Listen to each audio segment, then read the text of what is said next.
ospatzeko gaur bezalako egun batez, duela 59 urte, Saharako Errepublika Arabiar Demokratikoa sortu intzela, eta gorabera guztiak gorabera bere horretan dirauela, basamortuaren basamortuan, eta Hamada delako infernu hortan, kapazak izan dira estatu bat osatzeko,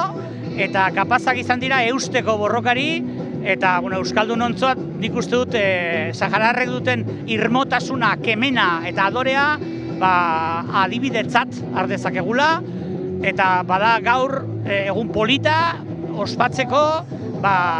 sahararrek duten irmotasun hori, eta guk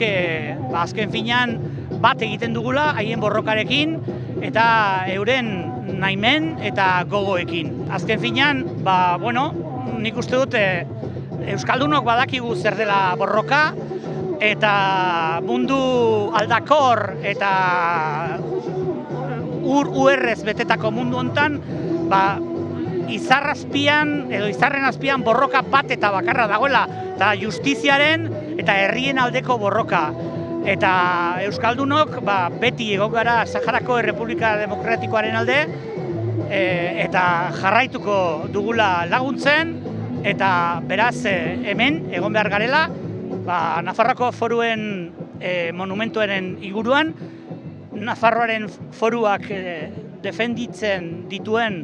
eskultura honen azpian, sahararren eskubideak ere aldarrikatu eta defenditu behar direla adierazteko.